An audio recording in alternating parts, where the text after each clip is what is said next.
اعوذ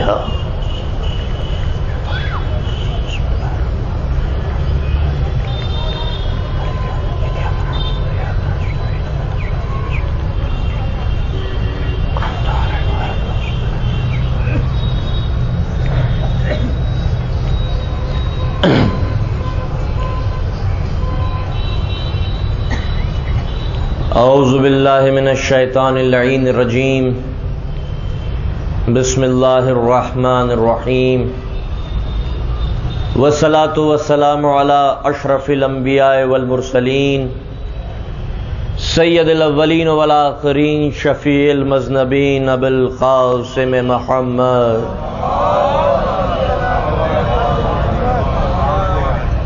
وقاتم النبیین وأہل بیتہ الطیبین الطاہرین المعصومین المظلومین المنتجبین ولعنۃ اللہ علی اعدائہم اجمعین اما بعد فقد قال اللہ سبحانہ فی کتاب المبین وہو اصدق الصادقین بسم اللہ الرحمن الرحیم اللہ ولی الذین آمنوا یخرجہم من الظلمات الی النور والذین کفروا اولیاءهم الطاغوت یخرجونہم من النور الی الظلمات اولئک اصحاب النار ہم فیہا خالدون صلوات علی محمد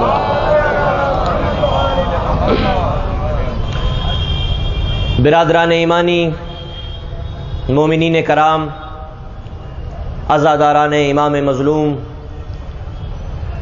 تمام تعریفیں، تمام حمد، ہر طرح کی توصیف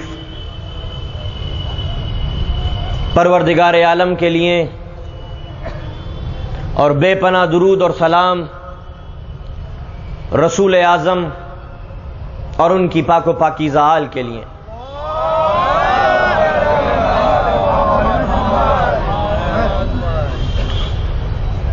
آیت الکرسی میں پروردگار عالم کا ارشاد ہے کہ اللہ ہی ولی ہے ان لوگوں کا جو ایمان لائے، وہ انہیں ظلمتوں سے، ڈارکنیس سے نکال کر نور کی وادیوں میں لے آتا ہے، اور جن لوگوں نے کفر اختیار کیا ان کا ولی طاغوت ہے، شیطان ہے، جو انہیں نور کی وادیوں سے نکال کر اندھیروں میں، ظلمتوں میں، ڈارکنیس میں غرق کر دیتا ہے۔ اب تک جو گفتگو ہوئی وہ اس نتیجے پر پہنچی ہے کہ عزاداری شیعوں کا سرمایہ نہیں ہے، انسانیت کا سرمایہ ہے۔ امام حسین کا غم منانا صرف ایک سیکٹ کی، ایک مذہب کے ماننے والوں کی جاگیر کا نام نہیں ہے، غم حسین انسانیت کا سرمایہ ہے۔ اس لیے کیونکہ امام حسین نے کسی ایک فرقے کی خاطر شہادت پیش نہیں کی تھی، بلکہ امام حسین کی قربانی عالم بشریت اور عالم انسانیت کے لیے تھی۔ امام حسین علیہ السلام کی قربانی ہیومن رائٹس کے لیے ہے، انسانیت کے لیے ہے، حق اور انصاف کے روشن اصولوں کو بچانے کے لیے ہے۔ تو پھر امام حسین کی تحریک، امام حسین کا غم منانا، امام حسین کی عزاداری ہر اس انسان کی ذمہ داری ہے جو حق اور انصاف کے اصولوں کی اتباع کرتا ہے۔ صلوات محمد و آل محمد پر۔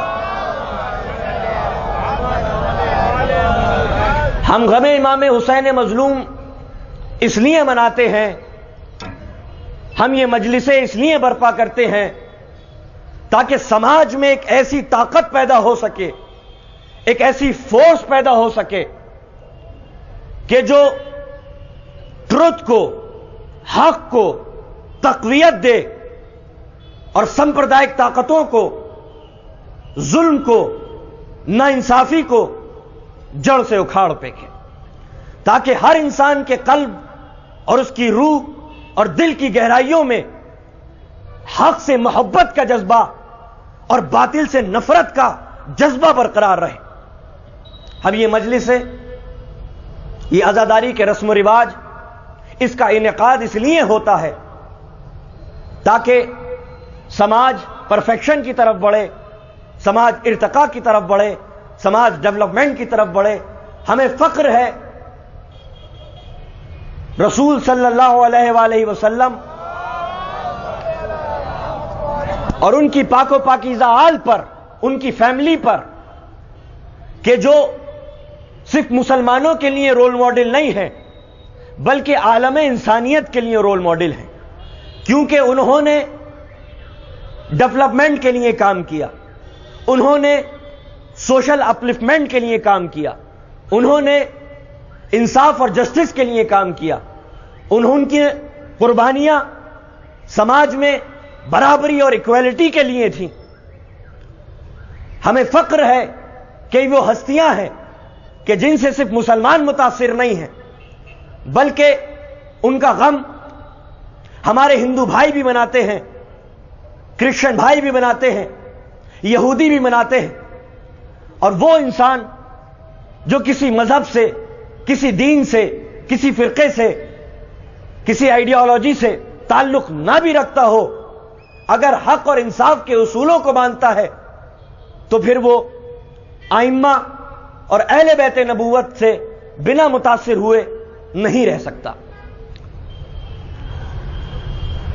ہمارے ائمہ اہل بیت نے ہمیشہ علم کو پروموٹ کیا ہے، اور آج ہم عزاداروں کی اور خاص طور سے نوجوانوں کی یہ ذمہ داری بنتی ہے کہ ہم بھی ایجوکیشن کو اور ڈیولپمنٹ کو پروموٹ کریں. یہ نہیں ہے کہ اس خاص طبقے اور خاص فرقے کے لوگوں کو اور ان کے بچوں کو ہم ایجوکیشن دیں، ان کے ڈیولپمنٹ کے لیے سوچیں، نہیں، بلکہ ہمارے ائمہ، ہمارے رول ماڈل، ہمارے لیڈران وہ تھے کہ جنہوں نے تمام انسانیت کے لیے سوچا. ان کی قربانیاں عالم بشریت کے لیے ہیں، تو پھر ان کے ماننے والوں کی بھی یہ ذمہ داری ہے کہ وہ تمام لوگوں کے لیے سوچیں جو پستیوں میں زندگی گزار رہے ہیں. نوجوانوں کی یہ ذمہ داری ہے کہ ایک کمیٹی بنائیں، ایک آرگنائزیشن بنائیں اور شہر میں جا کے دیکھیں کہ وہ کون سی بستیاں ہیں جہاں پر بچے مفلسی اور جہالت کی زندگی گزار رہے ہیں. وہاں پہ ڈیولپمنٹ کریں تاکہ ہم نام روشن کر سکیں اس مکتب کا کہ جس مکتب کے ماننے والے وہ تھے کہ جو ممبر کی بلندیوں پر یہ دعویٰ کرتے تھے سلونی سلونی قبل ان تفقدونی، اس سے پہلے کہ ہم تمہاری آنکھوں کے سامنے نہ رہیں، جو دل چاہے ہم سے پوچھ لو. ہمیں فخر ہے اپنے لیڈران پر، اپنے رول ماڈلز پر کہ انہوں نے یہ نہیں کہا کہ ہم سے جورسپروڈنس کا سوال کرو، ہم سے فقہ کا سوال کرو، ہم سے شریعت کا سوال کرو، ہم سے قرآن مجید کا سوال کرو، ہم سے حدیث کا سوال کرو. نہیں، بلکہ انہوں نے یہ اعلان کیا جو دل چاہے مجھ سے پوچھ لو، چاہے فزکس کا مسئلہ ہو، چاہے کیمسٹری کا مسئلہ ہو، چاہے بایولوجی کا مسئلہ ہو، چاہے سماجیات کا مسئلہ ہو، چاہے فلسفی کا مسئلہ ہو، چاہے کوئی بھی مسئلہ ہو، ہم سے پوچھو، آؤ پوچھو، مجھ سے پوچھو، پوچھو تو صحیح، مسند بچھاؤ تو صحیح. اہل توریت کا فیصلہ توریت سے کر دوں، اہل انجیل کا فیصلہ انجیل سے کر دوں، اہل زبور کا فیصلہ زبور سے کر دوں. آؤ تو صحیح، پوچھو تو صحیح، مسند بچھاؤ تو صحیح. اس لیے کیونکہ علم و فضل کے دریا میری ذات کی بلند کوثار سے نیچے بہتے ہیں اور انسان کا طائر خیال میری عظمت کی بلندی تک پر نہیں مار سکتا. آؤ پوچھو، مجھ سے پوچھو. ایک علم پوشیدہ میرے دل کی تہوں میں لپٹا ہوا ہے کہ جس کو ظاہر کر دوں تو تم ایسے ہی پیچ و تاب کھانے لگو جیسے کنویں میں رسیاں لرزتی اور تھر تھراتی ہیں. کوفے کی وہ بھیگی ہوئی رات جس میں ابن عباس جیسے شاگرد اور مولائے کائنات جیسے معلم اور ٹیچر، بات چھڑ گئی تفسیر پر، بسم اللہ الرحمن الرحیم پہ. جب تمام شب سمٹ گئی اور مؤذن کی اذان سے مولا چوکے تو فرمایا ابن عباس اگر زمانہ ساتھ دیتا تو بسم اللہ کی اتنی تفسیر بیان کرتا کہ 70 اونٹوں کا وزن بن جاتی. یہ ہے آپ کے اور ہمارے مولا کہ جن کی علمیت کا معیار یہ ہے کہ یہ نہیں کہا کہ دین کا مسئلہ مجھ سے پوچھو، نہیں بلکہ کہا سلونی سلونی قبل ان تفقدونی۔ علم کی تاریخ میں ایسا دعویٰ کرنے والا ملتا ہی نہیں جس نے یہ دعویٰ کیا ہو کہ جو دل چاہے مجھ سے پوچھ لو۔ دوستوں کی بزم میں دعویٰ کرنا اور ہے، دشمنوں کی بزم میں دعویٰ کر کے نبھا کے لے جانا اور ہے۔ اور صرف ہمارے اور آپ کے مولا نے دعویٰ ہی نہیں کیا، علم کی دلیل بھی پیش کی ہے دشمنوں کے مجمع میں، اور تاریخ گواہ ہے کہ جیسے سوالات مولا کائنات سے ہوئے ہیں علم کی تاریخ میں کسی سے نہیں ہوئے۔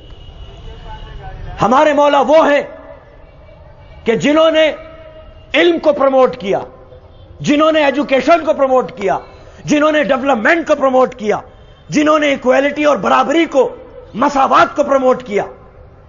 مولا کائنات نے اس زمین پر سب سے پہلے ویلفیئر اسٹیٹ قائم کی، اور اورینٹلسٹ مغرب کے، ویسٹ کے اسکالرز نے یہ ثابت کیا کہ جہاں جہاں بھی دنیا میں مثالی سماج، آئیڈیل سوسائٹی، ویلفیئر اسٹیٹ کا تصور پایا جاتا ہے، دراصل مولا کائنات کا وہ دور حکومت جس میں آپ نے ویلفیئر اسٹیٹ کی بنیاد رکھی تھی، یہ مثال ہے عالم انسانیت کے لیے کہ ویلفیئر اسٹیٹ ہوتا کیا ہے، آئیڈیل سوسائٹی ہوتی کیا ہے۔ مولا کائنات جب بیعت ہو گئی، منبر کی بلندیوں پہ گئے، فرماتے ہیں لوگوں پروردگار عالم کا شکر ادا کرو کہ آج حق اپنے مقام پر پہنچ گیا۔ مولا کائنات نے انسانیت کی تاریخ میں پہلی آواز بلند کی ویلفیئر اسٹیٹ کی، اور کہا کوئی ہے ایسا جس کے پاس کھانے کے لیے روٹی نہ ہو، پہننے کے لیے لباس نہ ہو، سواری کے لیے جانور نہ ہو، رہنے کے لیے گھر نہ ہو، شادی کرنے کے لیے اسباب حیات نہ ہو تو ہم سے مانگے، ہم بیت المال سے اسے دیں گے۔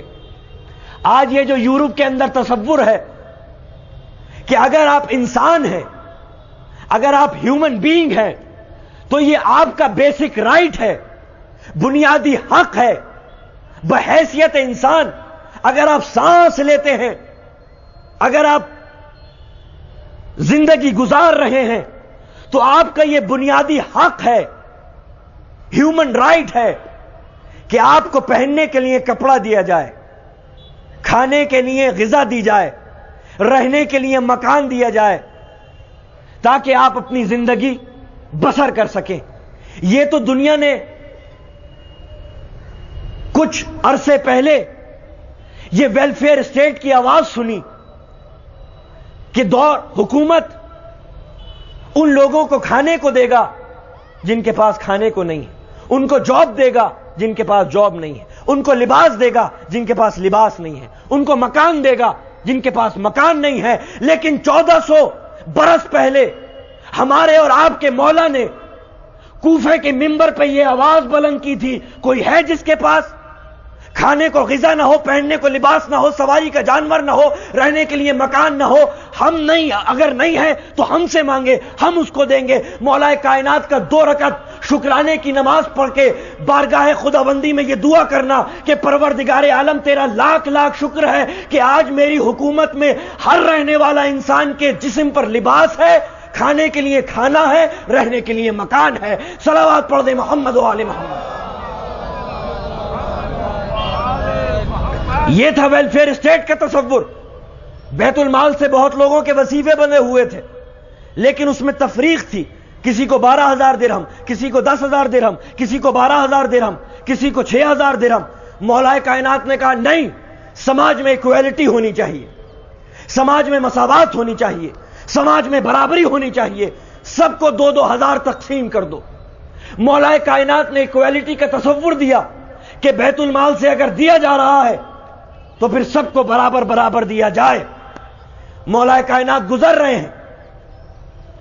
مولا نے دیکھا کہ ایک ضعیف انسان ہے, ہینڈیکیپڈ ہے, کرسچن ضعیف ہینڈیکیپڈ انسان جس سے چلا نہیں جاتا, وہ زمین پر گھسٹ گھسٹ کر چل رہا ہے.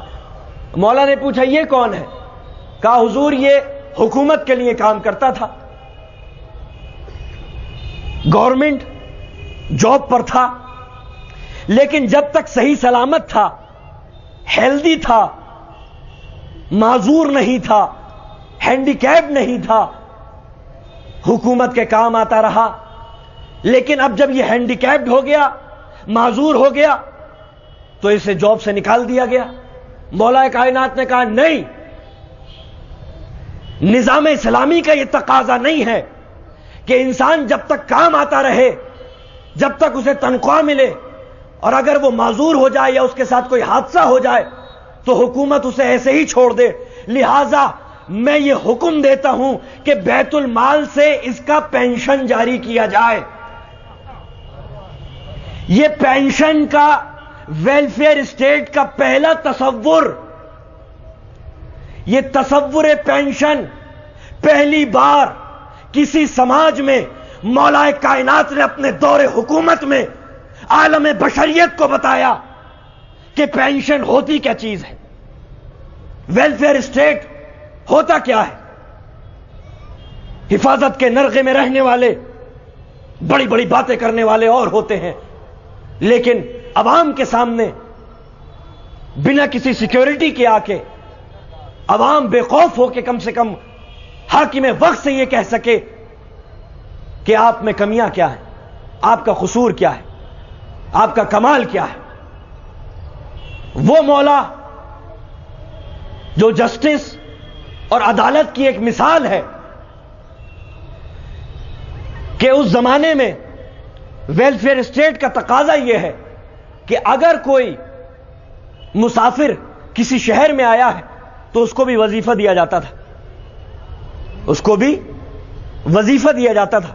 ابن ملجم جو امام کا قاتل تھا وہ کوفے میں آیا ہے, امام سب کو شہریہ بانٹ رہے ہیں, ابن ملجم کو بھی شہریہ دیتے ہیں اور کان میں آ کے کہتے ہیں چپکے سے تو میرا قاتل ہے. وہ عیب چھپانے والا خدا ستار العیوب, یہ آہستہ سے دشمن کے کان میں کہنے والا امام تو میرا قاتل ہے. تلوار پھینک کر کہتا ہے ابن ملجم تو پھر مجھے قتل کیوں نہیں کر دیتے؟ کہا واہ ہو تجھ پر, کیا اسلام جرم سرزد ہونے سے پہلے بھی سزا دیتا ہے؟ صلوات پڑھ دے محمد و آل محمد.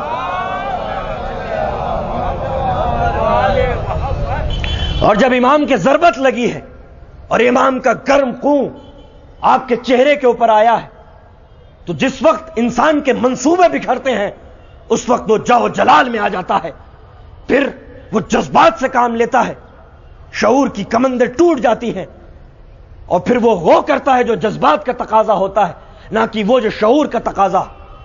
لیکن جسٹس کی مثال ہے اول و کامل مولا کائنات جس نے ویلفیئر اسٹیٹ کا تصور دنیا کو دیا تھا. جب آپ ہی کا قاتل آپ کے سامنے جکڑ کے لایا گیا ہے زنجیروں میں تو مولا نے فرمایا کیا تم نے اسے ڈرایا ہے؟ کیا تم نے اسے دھمکایا ہے؟ اس کا چہرہ زرد کیوں ہے؟ یہ خوف زدہ کیوں ہے؟ اس کے بازو کھول دو. اور جب آپ کے سامنے دودھ پیش کیا گیا شہد ملا کر جو گلوکوز کی ایک شکل تھی تو مولا فرماتے ہیں کیا ایسا شربت میرے دشمن کو بھی دیا ہے, میرے قاتل کو بھی دیا ہے؟ یہ ہے امام عادل, ویلفیئر اسٹیٹ کا تصور دینے والا, ویلفیئر اسٹیٹ کو قائم کرنے والا کہ ہر صفت و خصائص کو, ہر کریکٹرسٹک کو اس کے پوائنٹ آف ماڈریشن پہ, ہر کریکٹرسٹک کو, ہر صفت کو اس کے نقطہ اعتدال پہ, پوائنٹ آف ماڈریشن پہ رکھ دینے کا ٹرمینولوجیکل نیم, اصطلاحی نام علی ہے کہ جس نے ضبط و تحمل کو بھی مرنے نہ دیا اور جس نے غیظ و غضب کو بھی بے لگام نہ ہونے دیا. وہ اس وقت شیروں کی طرح گرجا جب کسی نے اللہ اور رسول مقبول کی توہین کی اور وہ چپ ہو گیا جب کسی نے اس کی ذات پہ تنقید کی. یہ اس کی فطرت کا ایک عجیب و غریب خاصہ اور عجیب و غریب صفت تھی کہ وہ اپنے معاملے میں کتنا سلوجو اور رسول کے اور دین کے معاملے میں کتنا گرم خوں. جب وہ کاندھے پہ روٹیاں لے کے جاتا تھا رات کی تاریکی میں تو مولا کا دریائے سخاوت کا رخ مسلمان گھرانوں کی طرف نہیں بلکہ جہاں زندگی ہے، جہاں حیات ہے، جہاں لائف ہے، جہاں ہیومن بینگ ہے، اس کی سخاوت کا رخ اسی طرف ہوتا تھا جہاں اللہ کی بنائی ہوئی زندگی ہے، جس نے دنیا کو یہ بتایا کہ دیکھو نیکی عمل ہے، رد عمل نہیں ہے، ایکشن ہے. نیکی ایکشن کا نام ہے، ری ایکشن کا نام نہیں ہے. ایسا نہیں ہے کہ تم میرے ساتھ نیکی کرو گے تب ہی میں تمہارے ساتھ نیکی کروں گا، نہیں تم سر پہ ضربت لگاؤ گے میں شربت کا جام تم کو پلاؤں گا. صلوات پڑھ دے محمد و آل محمد پر.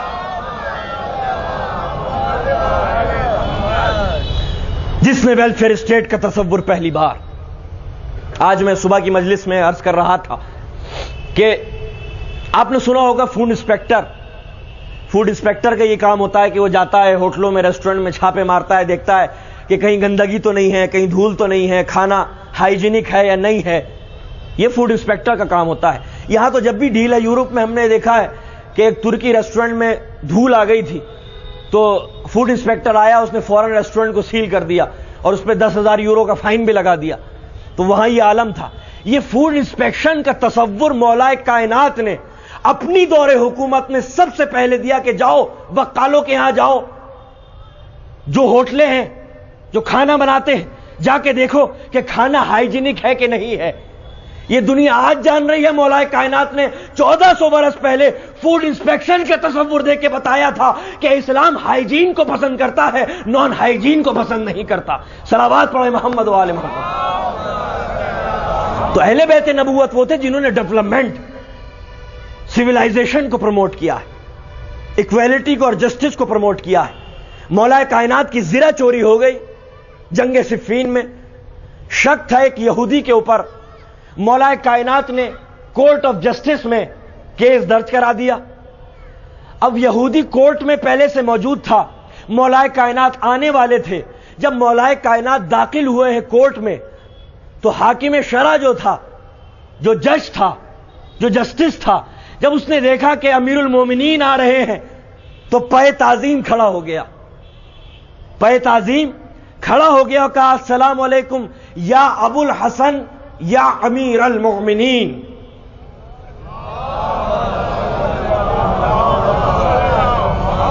ممکن ہے اس مجمع میں کچھ ججز بیٹھے ہوئے ہوں، تو جب مولائے کائنات آئے ہیں تو جو چیف جسٹس تھا، چیف جسٹس، وہ پے تعظیم مولائے کائنات کے لیے کھڑا ہو گیا اور آپ کو آپ کے کنیت اور ٹائٹل سے خطاب کیا کہ السلام علیکم یا ابو الحسن و یا امیر المؤمنین. مولا کائنات نے جواب دیا اور کہا تو نے یہ کیا کیا کہ مجھے امیر المومنین کہہ کے سلام کیا؟ کیونکہ تو نے مجھے امیر المومنین کہا اور تو پے تعظیم آؤٹ آف ریسپیکٹ میرے لیے کھڑا ہو گیا اپنی کرسی پر. تو اس یہودی کے دل میں یہ خیال پیدا ہوا کہ جس کی تعظیم چیف جسٹس کر رہا ہو تو پھر میرے حق میں انصاف کیسے ہو سکتا ہے؟ لہذا اس کے دل میں یہ خیال پیدا ہوا کہ حاکم شرع، چیف جسٹس جس کی تعظیم کر رہا ہو، امیر المومنین کہہ کے سلام کر رہا ہو، تو میرے ساتھ تو انصاف ہو ہی نہیں سکتا. مولا کائنات نے کہا کیونکہ یہ اتنے لمحات تک کرب و اضطراب سے گزرا اور اس کے دل میں یہ خیال پیدا ہوا کہ اب میرے حق میں جسٹس نہیں ہو سکتا، انصاف نہیں ہو سکتا، لہذا میں اپنا کیس واپس لیتا ہوں اور زرا اسے بخشتا ہوں. یہ کہہ کے مولا کائنات پلٹے تو ادھر یہودی ہاتھوں پہ زرا لے کے کھڑا ہوا تھا، لا الہ الا اللہ محمد الرسول اللہ علی ولی اللہ. صلوات پڑھ دے محمد و آل محمد پر. Welfare state, development, justice, education, knowledge, equality, human rights, جامعیت کے ساتھ اگر کسی نے دیا ہے دنیا کو احسانات ہیں ائمہ اہل بیت نبوت کے ورلڈ سیولائزیشن کے اوپر، کہ جنہوں نے ایسا نظام دیا کائنات کو کہ جس کی مثال قیامت تک بشریت پیش نہیں کر سکتی، جو تصورات انہوں نے دے دیا اکیلے ذہن نے، انسانیت مل کے بھی اس میں کچھ اضافہ نہیں کر سکی آج تک. یہ کمال ہے ان کا. آپ کا اور ہمارا مولا وہ ہے، اہل بیت نبوت وہ ہیں کہ جنہوں نے سائنٹیفک اپروچ کو پروموٹ کیا ہے دنیا میں. کوئی بھی سائنس، کوئی بھی برانچ آف نالج ایسی نہیں ہے دنیا میں جس کی بنیاد یا تو اہل بیت نبوت نے نہ رکھی ہو یا اس برانچ آف سائنس میں کنٹریبیوشن نہ کیا ہو. ٹھیک ہے. سب سے پہلے میری مائیں بہنیں یہاں پر تشریف فرما ہے، ان کی خدمت میں عرض کر رہا ہوں کہ سب سے پہلا لڑکیوں کا school, girls college, foremost girls college پوری ورلڈ سیولائزیشن میں سب سے پہلے جناب خدیجۃ الکبریٰ نے مکہ کے اندر کھولا تھا، جس کے اندر توحید اور بائبل کی تعلیم دی جاتی تھی اس زمانے میں قبل اعلان رسالت، اور قرآن اور نظام اسلامی اور سائنسز کے لیے جو سب سے پہلا ادارہ اس دنیا میں کھلا وہ جناب زینب سلام اللہ علیہا کی ذات تھی، جنہوں نے کوفہ کے اندر سب سے پہلا گرلز کالج قائم کیا. یزید کی بیوی ہندہ اسی مکتب کی پروردہ تھی، اسی اسکول کی پروردہ تھی. سب سے پہلی یونیورسٹی اس دنیا میں امام جعفر صادق علیہ الصلوۃ والسلام نے مدینے کے اندر قائم کی، کہ جس کی برانچ کوفے کے اندر تھی.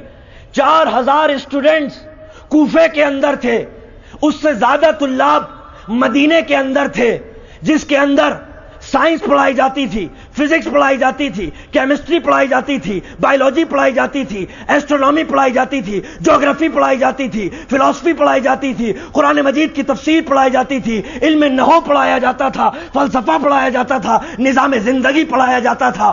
آپ کی سب سے بڑی شاگردہ صرف مرد ہی نہیں پڑھتے تھے، آپ کی سب سے بڑی شاگردہ کے بیٹے کا نام ہے جابر بن حیان. جابر بن حیان جو آپ کے شاگرد تھے وہ دراصل آپ کی شاگردہ کے بیٹے ہیں، جو دنیا میں فادر آف کیمسٹری کے نام سے مشہور ہیں. آج بھی جرمنی کے اندر برلن کی سرکاری لائبریری کے اندر جابر بن حیان کے وہ 4000 ڈاکومنٹس رکھے ہوئے ہیں کہ جو کیمسٹری کے بنیادی اصولوں پر مبنی ہے. اگر وہ اصول جابر بن حیان نے نہ دیے ہوتے تو پھر آج کیمسٹری اور فزکس میں وہ ترقی نہ ہوتی جو عالم انسانیت کے سامنے آئی ہے. اس دور میں جب امام نے یہ یونیورسٹی قائم کی، یورپ کے اسکالرز کو پتا چلا کہ ایک عالم ہے، اسکالر ہے بہت بڑا عرب میں، جس نے ایک مکتب قائم کیا ہے. کریوسٹی اور تجسس نے انہیں ستایا تو انہوں نے سفر کیا. وہی قومیں زندہ رہتی ہیں جو علم کی خاطر، حصول علم کی خاطر 7 سمندر پار کر کے وہاں پہنچ جاتی ہیں جہاں مکتب حیات ہوتا ہے. قومیں وہی اقتدار حاصل کرتی ہیں جن کے اندر جستجو ہوتی ہے، جس کے اندر علم حاصل کرنے کی تمنا ہوتی ہے. اور جو لوگ غفلت کا شکار ہو جاتے ہیں وہ سب کچھ رکھنے کے باوجود بھی اورنگ و تخت و ندی سب کچھ بیچ کے قید ہو کے قید خانوں کے اندر چلے جاتے ہیں. اور جنہوں کے اندر تغدو رہی ہے، سٹرگل رہی ہے، کریوسٹی اور جستجو رہی ہے، وہ برطانیہ، برٹین کے رہنے والے چھا گئے پوری دنیا کے اوپر، کیونکہ انہوں نے علم کے لیے سٹرگل کیا. یہ یورپ کے اسکالرز عرب پہنچے، وہاں انہوں نے علم حاصل کیا، فزکس کا، کیمسٹری کا، بایولوجی کا، اور اپنے ملکوں میں پلٹے اور اتنی ترقی کی کہ آج جو ہمارے سامنے سائنس اور ٹیکنالوجی ہے یہ دراصل اسی مکتب علم کی پروردہ ہے کہ اگر وہ مکتب امام جعفر صادق علیہ الصلوۃ والسلام نہ ہوتا تو پھر دنیا میں اتنی ترقی نہ ہوتی جتنی ترقی آج ہوئی ہے.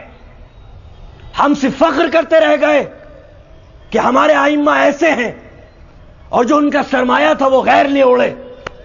اب یہ ہماری ذمہ داری ہے کہ جو کچھ ہم کر سکتے ہیں ولا کے پر لگا کے نیک نیتی کے ساتھ مخلص نیتوں کے ساتھ وہ کریں تاکہ ہم زندہ قوم کہلائیں. امام زین العابدین علیہ الصلوۃ والسلام، صحیفہ سجادیہ کا آپ نے نام سنا ہوگا، دعائیں آپ نے پڑھی ہوں گی. کیسی کیسی دعائیں ہیں. زبور آل محمد جسے کہا جاتا ہے، زبور ایک زبور ہے جسے سالمز کہتے ہیں. بائبل، توریت، زبور جو حضرت داؤد پہ اتری، جو سالمز ہے اس میں حضرت داؤد کی دعائیں ہیں. اسے زبور آل محمد اس لیے کہا جاتا ہے کیونکہ اس میں جو دعائیں ہیں، اس میں جو علوم ہیں وہ حضرت داؤد کی دعاؤں پر بھاری ہیں. توجہ ہے. اس میں زبور آل محمد اس کو کہا جاتا ہے. بہت قیمتی جوہر پائے جاتے ہیں ان دعاؤں کے اندر اخلاقیات کو سنوارنے کے لیے. امام نے سمندر سمو دیا ہے علوم کا ان دعاؤں کے اندر. لیکن جب میں نے نگاہ ڈالی ان دعاؤں کے اوپر تو میرے رونگٹے کھڑے ہو گئے کہ 1400 برس پہلے امام دراصل سائنٹیفک اپروچ کو، سائنس کو اس دور کے سماج میں پروموٹ کر رہے تھے. آپ کا اور ہمارا امام اپنی دعاؤں میں یہ فرما رہا ہے، سبحانہ کا تسمع انفاس الحیتان فی قعور البحار. توجہ میرے نوجوان مجمع جو سائنس کے اسٹوڈنٹس ہیں خاص طور سے متوجہ رہے میری طرف. سبحانہ کا تسمع انفاس الحیتان فی قعور البحار. اے پروردگار عالم، پاک ہے تیری ذات کہ جو سمندروں کی گہرائیوں میں مچھلیوں کے سانس لینے کو سنتا ہے.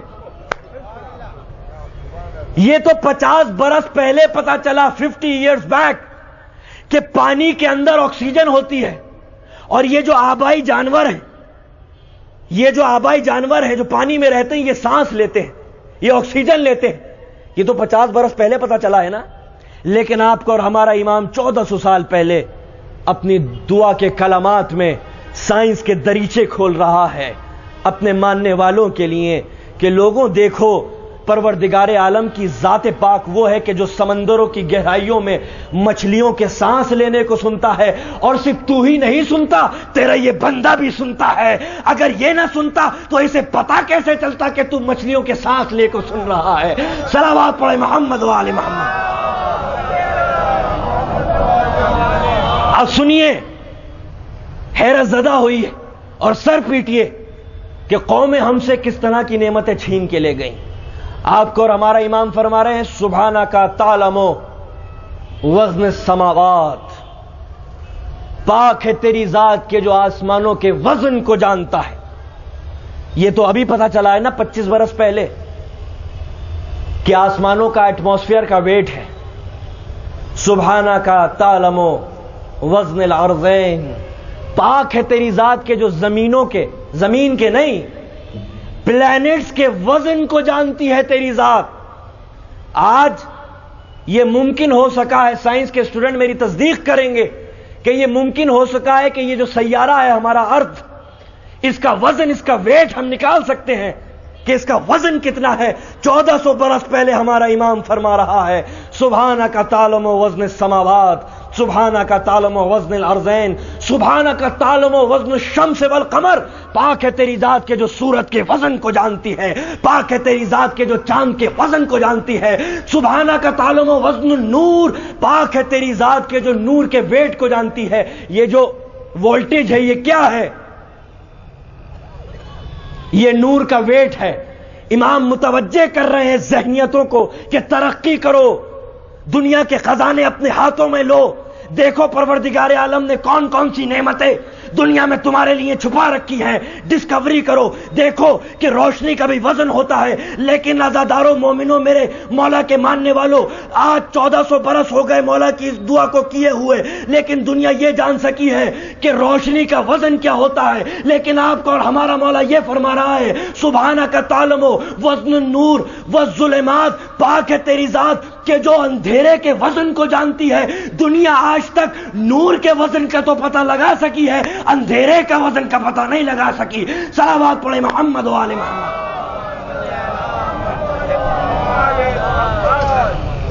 توجہ ہے، یہ ہے ہمارے ائمہ کہ جنہوں نے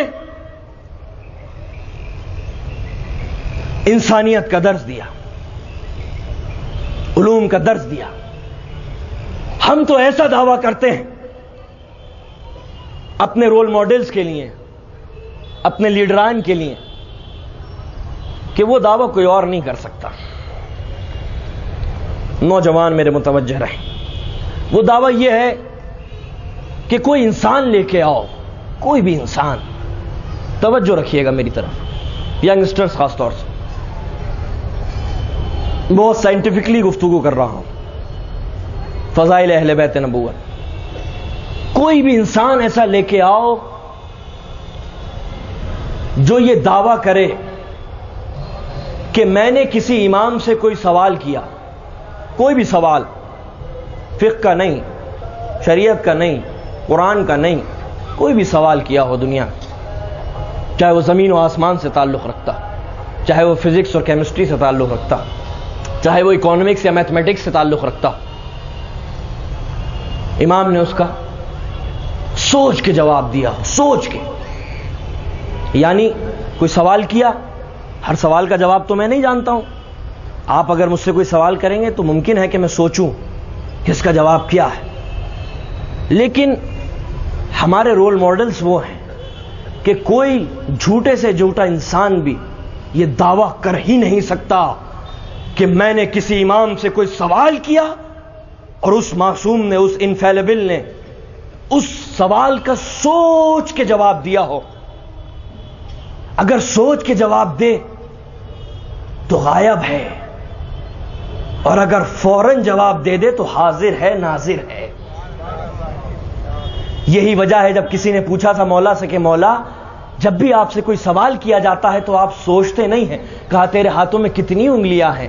کہا مولا 5 انگلیاں ہیں۔ کہا تو نے سوچا نہیں؟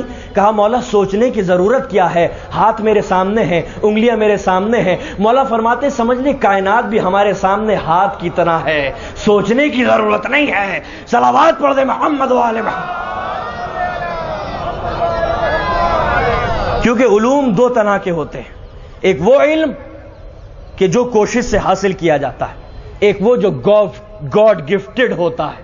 ہمارے ائمہ وہ ہیں جنہیں گاڈ گفٹڈ علوم ملے، سوچنے کی ضرورت نہیں۔ پہلا دعویٰ کہ کوئی بھی انسان لے کے آؤ جو یہ دعویٰ کرے کہ میں نے کسی معصوم سے، اہل بیت نبوت کے کسی امام سے کوئی سوال کیا اور اس امام نے جواب نہ دینا تو بہت دور کی بات ہے، جواب نہ دینا تو بہت دور کی بات ہے، اس معصوم نے، اس امام نے اس سوال کا سوچ کے جواب دیا ہو۔ اور دوسری چیز، دوسرا دعویٰ یہ کہ کوئی بھی جھوٹا انسان لے آؤ، جھوٹے سے جھوٹا انسان جو یہ دعویٰ کرے کہ میں نے کسی معصوم امام کو اس کے بڑھاپے میں نہیں، اس کی ادھیڑ عمر میں نہیں، اس کی نوجوانی میں نہیں، اس کے بچپنے میں نہیں، اس کی کمسنی میں، جب وہ بہت چھوٹا ہو، کوئی جھوٹے سے جھوٹا انسان لے کے آؤ جو یہ دعویٰ کرے کہ میں نے کسی معصوم امام کو اس کی ضعیفی میں نہیں، اس کی نوجوانی میں نہیں، اس کے لڑکپن میں نہیں، اس کے بچپنے میں نہیں، اس کی کمسنی میں 1 سال کے لیے نہیں، 6 مہینے کے لیے نہیں، 3 مہینے کے لیے نہیں، 1 مہینے کے لیے نہیں، 15 دن کے لیے نہیں، 12 دن کے لیے نہیں، 6 دن کے لیے نہیں، 3 دن کے لیے نہیں، 1 دن کے لیے نہیں، 12 گھنٹے کے لیے نہیں، 6 گھنٹے کے لیے نہیں، 3 گھنٹے کے لیے نہیں، 1 گھنٹے کے لیے نہیں. میں نے کسی امام میں معصوم کو اس کی کمسنی میں 1 لمحے کے لیے پڑھایا ہو. توجہ ہے نا؟ کوئی جھوٹے سے جھوٹا انسان لاؤ جو یہ دعویٰ کرے کہ میں نے کسی معصوم امام کو اس کی کمسنی میں 1 لمحے کے لیے پڑھایا ہے، میں اس کا ٹیچر رہا ہوں. یہ تو دعویٰ کیا ہے کہ اگر 2 سال شاگردی نہ کرتا تو مسلمانوں کا امام نہ کہلاتا. صلوات پڑھ دے محمد و آل محمد پر. یہ ہیں ہمارے اہل بیت نبوت، سرمایہ ہے ہمارے دین کا، فخر ہے ہمیں ائمہ اہل بیت کے اوپر، رول ماڈل ہیں ہمارے ائمہ عالم بشریت کے لیے کہ جنہوں نے انصاف کا پیغام دیا، جنہوں نے انسانیت کا پیغام دیا. آج دنیا یہ چاہتی ہے کہ مسلمان اپنے سرمایہ سے دور ہو جائیں، اپنی وراثت سے دور ہو جائیں، آپس میں لڑتے رہیں، جھگڑتے رہیں تاکہ یہ ترقی نہ کر سکیں. دنیا بہت اچھی طرح سے واقف ہے مسلمانوں کہ ہمارے پاس کون سی نعمت ہے، علم کی. لیکن سیاست یہ چاہتی ہے کہ مسلمان آپس میں لڑتا رہے تاکہ علم اور ترقی اور ڈیولپمنٹ سے دور ہو جائے. خبردار، یہ رسول اللہ کی وہ امت ہے جو ایک خدا کی ماننے والی ہے، ایک قرآن کی ماننے والی ہے، ایک اللہ کی ماننے والی ہے، ایک دین کی ماننے والی ہے. کہیں ایسا نہ ہو کہ ہم سیاست کا شکار ہو جائیں اور آپس میں لڑتے رہیں، جھگڑتے رہیں، کیونکہ جتنے مسلمان کمزور ہوتے چلے جائیں گے دشمن طاقتیں اتنی مضبوط ہوتی چلی جائیں گی. اگر چاہتے ہیں ہم کہ سماج کو، اپنی نئی نسل کو کوئی ایسا سرمایہ دے کے جائیں، ایک ایسی نعمت دے کے جائیں کہ ہمارے بچے اور آنے والی نسل ہمیں دعائیں دیتی رہے، تو پھر ہمیں چاہیے کہ ہم اتحاد کے ساتھ رہیں، اتفاق سب کے ساتھ رہیں. نہ صرف مسلمان بلکہ ہمیں انسانیت کا پیغام دینا چاہیے. ہر اچھا انسان چاہے کسی بھی قوم کا ہو، کسی بھی ملت کا ہو، وہ مل کے رہے، کیونکہ ہم توحید کے ماننے والے ہیں. توحید کا مطلب ہے کہ خدا ایک ہے. ہمارے ائمہ نے، قرآن مجید نے ایک اللہ کا تصور دیا، oneness of God. Oneness of God کا مطلب ہے کہ جہاں جہاں بھی مخلوق ہے، جہاں جہاں بھی کریشن ہے، وہ ایک خدا کی جانب سے ہے. چاہے وہ ہندو ہو، چاہے وہ عیسائی ہو، چاہے وہ یہودی ہو، چاہے وہ ناستک ہو، چاہے وہ آستک ہو، چاہے وہ مسلمان ہو، چاہے وہ کالا ہو، چاہے وہ گورا ہو، چاہے وہ ایشین ہو، چاہے وہ یورپین ہو، چاہے وہ افریقن ہو، چاہے کسی بھی خطے سے تعلق رکھتا ہو، چاہے پہاڑی ہو، چاہے غیر پہاڑی ہو، چاہے عرب ہو، چاہے عجم ہو، وہ اللہ کی طرف سے آیا ہوا ہے. اللہ نے اسے خلق کیا ہے، اللہ کی مخلوق ہے.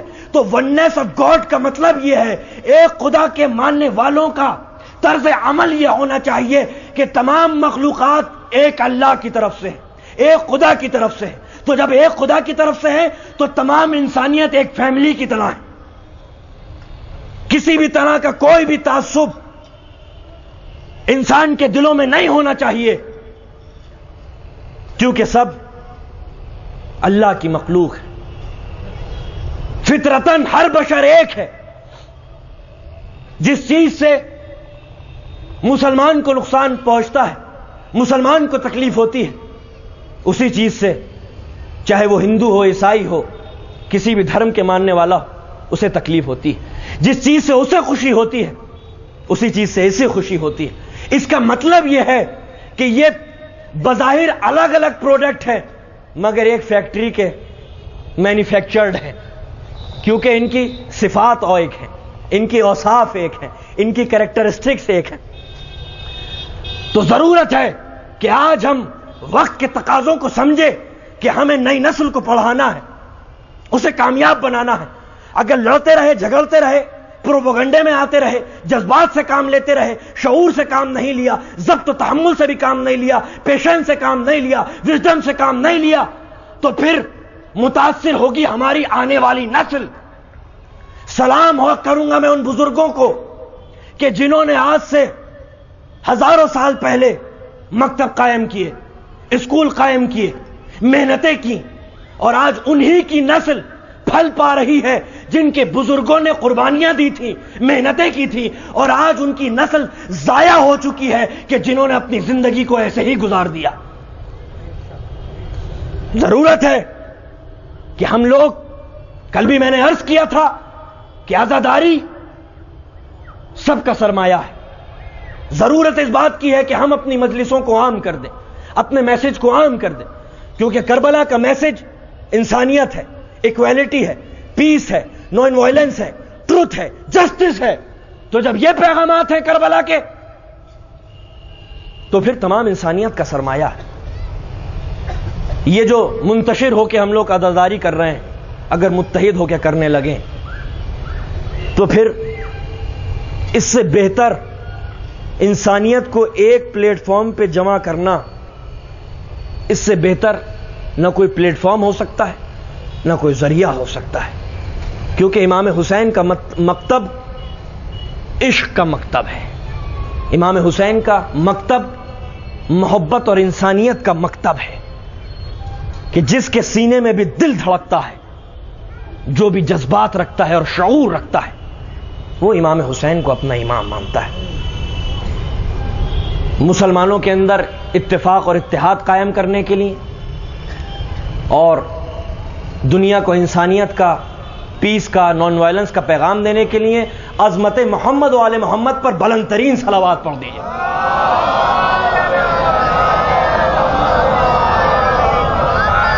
امام نے مکہ چھوڑ دیا، کربلا کی طرف روانہ ہو گئے، کوفے کی جانب۔ ایسا نہیں ہے کہ امام نے قیام اس لیے کیا کیونکہ آپ سے سوال بیعت ہوا تھا، ایسا نہیں ہے کہ امام نے قیام اس لیے کیا تھا کیونکہ کوفے والوں نے خطوط بھیجے تھے۔ اگر کوفے والے خطوط نہ بھی بھیجتے، حکومت سوال بیعت نہ بھی کرتی، پھر بھی امام حسین مظلوم انسانیت کے لیے، انسانی حقوق کے لیے، حق اور انصاف کے لیے، دین اسلام کے لیے قیام کرتے۔ امام کو حر کے لشکر نے روک دیا۔ امام کہتے ہیں حر مجھے یزید کے پاس لے چل، یزید مجھ سے سوال بیعت کرے اور میرا جواب سنے۔ مگر حر جانتا تھا، ولید سے بھی امام نے یہی کہا تھا مدینے میں، جب ولید نے سوال بیعت کیا تو امام نے یہی فرمایا تھا، ولید مجھ کو یزید کے پاس دمشق لے چل، یہاں پہ سوال کرنا مجھ سے مناسب نہیں ہے رات کی تاریکی میں، دمشق میں وہ مجھ سے سوال کرے اور میرا جواب سنے۔ مگر اموی سیاست جانتی تھی کہ امام حسین کا یزید کے دربار میں پہنچ جانا اتنا ہی خطرناک ہے کہ جتنا موسیٰ کا فرعون کے دربار میں پہنچ جانا۔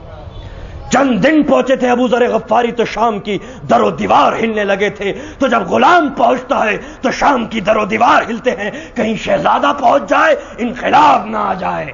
اموی سیاست نے امام حسین کو روکے رکھا۔ حر کے 1000 کے لشکر نے ان 150 لوگوں کو روک لیا، لیکن حر کے لشکر کے پاس پانی نہیں تھا، پانی تھا سکینہ کے حصے کا۔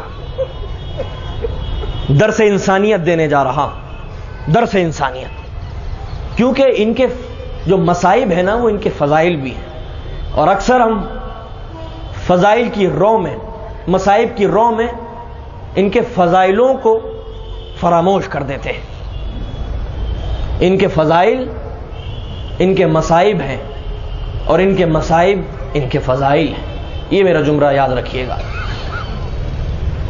حر کا لشکر 1000 کا لشکر پیاسا تھا، آپ کے کریم امام نے، آپ کے سقی امام نے، جنرس امام نے، اتنا سخی کون ہو سکتا ہے جو اپنی بیٹی کے حصے کا پانی دشمنوں کو پلا دے؟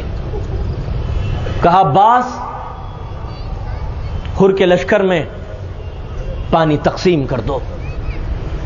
1000 کے 2000 اٹھے ہوئے ہاتھ، بیچ میں عباس، اور صدائیں بلند تھی عباس پانی، عباس پانی، عباس پانی. مولا کائنات کا لقب ہے ساقی کوثر. ساقی کوثر اسے کہتے ہیں کہ جو دوستوں کو سیراب کرے گا کوثر سے. جو دوستوں کو سیراب کرے اسے ساقی کوثر کہتے ہیں، اور جو دشمنوں کو سیراب کرے اسے سکینہ کا سقا کہتے ہیں. عباس وہ ہیں کہ جس نے دشمنوں کو سیراب کیا ہے. عباس پانی، عباس پانی، عباس پانی. اسی اثنا میں، اسی بیچ میں ایک سپاہی بہک کے کہیں دور چلا گیا. اب جو وہ پلٹ کے آیا تو اتنا جمع غفیر تھا حضرت عباس کے چاروں طرف کہ اس کی سمجھ میں نہ آیا کہ پانی کیسے لوں. غش کھا کے زمین پر گر گیا. کسی نے ٹھنڈے پانی کے چھینٹے دیے. آنکھ کھولی تو آنے والے نے کہا وہ ناقہ ہے، ناقے پہ مشکیزہ ہے، مشکیزے میں پانی ہے، جا خود جا کے لے لے. یعنی کوئی جبر و کرا نہیں ہے، تو آزاد ہے، پانی جا کے لے لے. اس کے اوسان اتنے خراب تھے کہ اس کی سمجھ میں نہ آ سکا کہ امام کیا فرما رہے ہیں یا آنے والا کیا فرما رہا ہے. پھر وہ بزرگ اٹھے، اس اونٹ کو لیا، مشکیزہ اتاری، ڈھکن کھولا، کہا چلو بنا. اس سپاہی نے چلو بنائے. بزرگ نے گرانا شروع کیا پانی. وہ بزرگ پانی کہیں گرا رہے تھے، یہ چلو کہیں بنا رہا تھا. جب اس سے پانی نہ پیا گیا تو آنے والے بزرگ نے اس کا سر سینے سے لگایا، اپنے ہاتھوں سے سیراب کرنا شروع کیا. لے چین سے پانی پی لے. یہ اتنا بد احسان تھا کہ جب یہ بزرگ پانی پلا کے چلے گئے تو اس نے شکریہ بھی ادا نہیں کیا.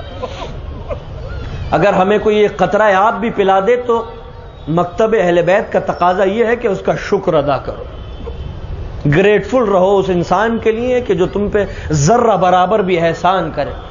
یہ امام کے ماننے والوں کی صفت ہوا کرتی ہے، یہ امام کے ماننے والوں کی کریکٹرسٹک ہوا کرتی ہے. جب وہ بزرگ چلے گئے تو سپاہی نے ایک اپنے دوست کو بلایا، بھائی ادھر آؤ، یہ کون بزرگ تھے جس نے میری جان بچائی ہے، جس نے مجھے پانی پلایا ہے؟ کہا تمہیں نہیں پتا یہ کون ہے؟ کہا نہیں. کہا یہی تو وہ فرزند علی ہے، یہی تو وہ فرزند رسول حسین ابن علی ہے کہ جس کو پیاسا قتل کرنے کے لیے یزید کی فوج یہاں اکٹھی ہوئی. یہ ہے درس انسانیت کہ جس نے اپنے دشمنوں کو سیراب کیا اپنے بیٹی کے حصے کا پانی. اور یہ اہل بیت کی سخاوت ہے، کم ظرفی نہیں ہے کہ سکینہ نے پانی تو مانگا ہے مگر یہ کہہ کے پانی نہیں مانگا کل ہم نے تم کو پانی پلایا تھا، آج تم ہم کو پانی پلا دو. یہ ہے پیک آف مورالٹی، اخلاق کی انتہا اہل بیت نبوت کی. وہ مثال قائم کر دی اخلاقیات کی، مورالٹی کی، کہ چشم فلک نے ایسی مثال پھر نہیں دیکھی. یہ قافلہ آج 2 محرم کو کربلا کی سرزمین پر پہنچ گیا. امام سواری سے اترے، آگے بڑھنا چاہتے تھے مگر جانور آگے نہیں بڑھتا تھا. 7 سواری کے جانور بدلے مگر جانور آگے نہیں بڑھا. امام نے اس زمین کی خاک اٹھائی، جیب سے ایک شیشی نکالی، اس خاک کو سونگھا، اس شیشی میں جو مٹی تھی اسے سونگھا. ایک سرد آہ بھر کے کہتے ہیں یہی کرب و بلا ہے، یہی وہ زمین ہے جہاں پر میں قتل کیا جاؤں گا، یہی وہ زمین ہے جہاں پر ہمارے لاشیں پامال ہوں گے، یہی وہ زمین ہے جہاں پہ علی اکبر کا کلیجے میں برچھی پیوست ہوگی، یہی وہ زمین ہے جہاں پر قاسم کا لاشا پامال ہوگا، یہی وہ سرزمین ہے جہاں پر عباس کے بازو شہید ہوں گے، یہی وہ سرزمین ہے جہاں پہ زینب عریان بے مقنا و چادر رسن بستہ اسیر بنا کر کوفے کی جانب لے جایا جائے گی. زینب سواری سے نیچے اتری، ایک گرد اٹھی جو بی بی کے سر پہ جا کے رکی. بی بی کہتی ہے بھیا اس سرزمین سے چلیے، یہ کیسی سرزمین ہے جس کی خاک سے بو شہادت آ رہی ہے؟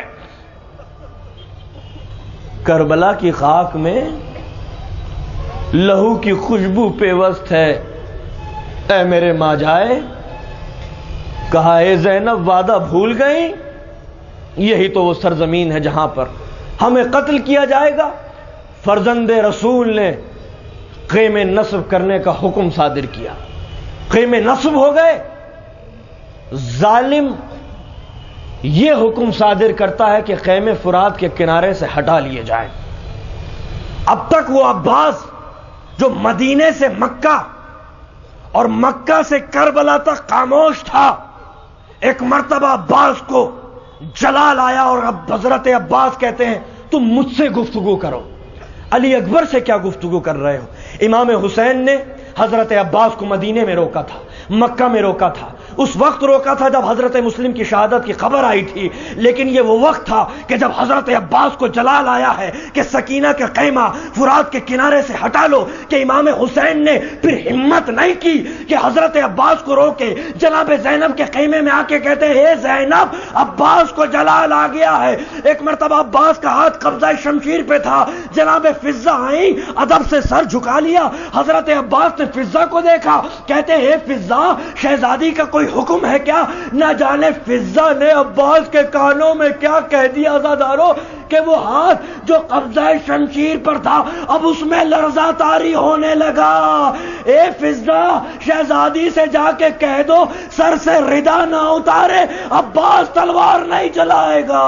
ان للہ و انا الیہ راجعون، رضا بقضاء و تسلیما لامرہ، اللہم اغفر للمؤمنین والمؤمنات والمسلمین والمسلمات الاحیاء منهم والاموات تاب بیننا وبینہم بالخیرات انک مجیب الدعوات انک علی کل شیء قدیر۔ پالنے والے ذکر کے صدقے میں فرش اعضا پر بیٹھنے والے مومنین کی تمام پریشانیوں کو دور کر دے۔ پروردگار عالم جو مومن اس مجلس کو سن رہا ہے اس کے تمام گناہوں کو معاف فرما دے۔ رب کریم اس ذکر کو بطور عبادت قبول فرما۔ اے پروردگار عالم اس ذکر کو بطور پرسہ قبول فرما۔ رب کریم جو مقروض ہے غیب سے ان کا قرض ادا کر دے۔ پروردگار عالم جو بیمار ہیں، جو ضعیف و ناتواں ہیں، سید سجاد کے صدقے میں انہیں شفا کاملہ عطا فرما۔ رب کریم جو فریض جوان ہے عزت و آبرو کے ساتھ انہیں منزل مقصود تک پہنچا دے۔ رب کریم ہمارے نوجوانوں کو وہ قوت بازو جو دے تیرے حق کی نصرت میں کام آ سکے۔